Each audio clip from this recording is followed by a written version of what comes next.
તો વડોદરાથી મળી રહેલા મહત્વના સમાચાર પર નજર કરીએ। વડોદરામાં વ્યાજખોરોએ તમામ હદ વટાવી છે। વ્યાજની વસૂલી માટે વ્યાજખોરોએ માતા પુત્રને અસહ્ય ત્રાસ આપ્યો। વ્યાજખોરોએ માનસિક અસ્વસ્થ દીકરાને 3 મહિના સુધી ગોંધી રાખ્યો હતો। લાચાર માતા બહારથી ભોજન માંગીને દીકરાને પહોંચાડતી રહી। 50,000ની રકમથી શરૂ થયેલી ઉઘરાણી 1.5 લાખ ચૂકવ્યા બાદ પણ ન અટકી। આ સમગ્ર ઘટનાની જાણ સામાજિક કાર્યકરે પોલીસને કરી હતી, ત્યારે પોલીસ તરત જ પહોંચી હતી। વ્યાજખોરો બેનકાબ થયા હતા। માંજલપુર પોલીસે વ્યાજખોર નરેન્દ્ર અને તેની માતા શારદાની અટકાયત કરીને આ મામલે આગળની કાર્યવાહી હાથ ધરી છે। તો વડોદરામાં વ્યાજખોરોએ તમામ હદ વટાવી છે। એક માતા પુત્રને અસહ્ય ત્રાસ આપ્યો છે। વ્યાજની વસૂલી માટે વ્યાજખોરોએ માતા પુત્રને હેરાનગતિ કરી છે। માનસિક અસ્વસ્થ દીકરાને 3 મહિના સુધી વ્યાજખોરોએ ગોંધી રાખ્યો અને તેના પર કહેર વરસાવ્યો। લાચાર માતા બહારથી ભોજન માંગીને આ દીકરાને પહોંચાડતી રહી। 50,000ની રકમથી ઉઘરાણી શરૂ થઈ હતી। 1.5 લાખ રૂપિયા ચૂકવ્યા, તેમ છતાં ઉઘરાણી અટકી નહીં। ત્યારે આ સમગ્ર ઘટનાની જાણ એક સામાજિક કાર્યકરે પોલીસને કરી હતી, જેના પગલે પોલીસ તરત જ પહોંચી હતી અને આ વ્યાજખોરની અને તેની માતાની અટકાયત કરી છે।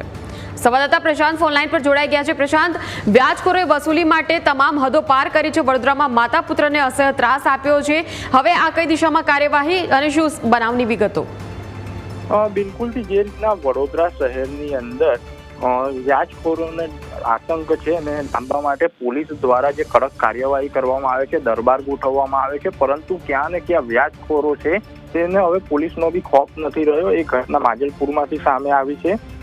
માજલપુરની અંદર એક વિધવા મહિલાએ પોતાની પુત્રીના લગ્ન માટે 50,000 રૂપિયા વ્યાજે લીધા હતા અને આ 50,000 રૂપિયા વ્યાજે લીધા બાદ વ્યાજની રકમ સાથે 1.5 લાખથી વધુની રકમ ચૂકવી દેતા બાદ પણ વ્યાજખોરો દ્વારા ત્યાં તફાવત રહ્યો હતો અને વ્યાજની રકમ ના ચૂકવી શકતા વ્યાજખોરો દ્વારા માતાનો જે માનસિક અસ્વસ્થ પુત્ર છે તેને રૂમમાં પૂરી દેવામાં આવ્યો હતો। 3 મહિના સુધી એને રૂમમાં પૂરી રાખવામાં આવ્યો હતો અને માતા દ્વારા આજુબાજુમાંથી ભિક્ષા માંગી અને ખાવાનું લઈને પુત્રને ખવડાવવામાં આવતું હતું। સમગ્ર મામલો જ્યારે સામાજિક કાર્યકર્તાના ધ્યાને આવ્યો ત્યારે તે ઘરે પહોંચ્યા હતા વૃદ્ધાના અને વૃદ્ધાના પુત્રને હાલત જોઈ અને માજલપુર પોલીસને જાણ કરી હતી। માજલપુર પોલીસ ઘટના સ્થળે પહોંચી અને જે વૃદ્ધ મહિલાના પુત્ર છે માનસિક અસ્વસ્થ એને છોડાયો હતો કેદમાંથી અને સમગ્ર મામલો માજલપુર પોલીસ સ્ટેશને પહોંચ્યો હતો। ત્યારે પોલીસ દ્વારા જે વ્યાજખોરો છે માતા પુત્ર નરેન્દ્ર અને તેની માતા શારદા આની ધરપકડ કરી છે અને કાયદેસરની કાર્યવાહી હાથ ધરી છે।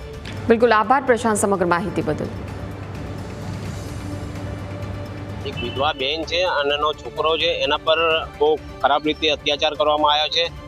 ત્યાંના સ્થાનિક એક જાગૃત સ્થાનિકે મને કોલ કરેલો સવારે કે બાપુ અહીંયા આગળ એક છોકરાને 3 મહિનાથી પૂરી રાખ્યો છે અને એને મમ્મીને પણ ચંપલે જે વ્યાજ પર પૈસા આપનારી વ્યક્તિ છે એ અને એનો છોકરો આવીને મારતા હોય છે। જ્યારે મેં સ્થાનિક જગ્યા પર પહોંચીને જોયું તો હકીકતમાં છોકરાને અંદર પૂરી રાખેલો હતો। 2 ચેનથી 2 તારા મારેલા હતા અને જોયું તો છોકરાની મમ્મી જે છે એ પેલા વાડકી અને પેલા ચાનું બોટલમાં એ લોકોને ચા ને એવું બધું આપતા હતા। 70,000ની આસપાસ લીધા હતા અને એના 1.5 લાખ રૂપિયા ચૂકવી પણ દીધા છે, પણ છતાંય હજુ વ્યાજનું એટલું બધું પ્રેશર કરે છે અને બેનને ચંપલે મારે છે।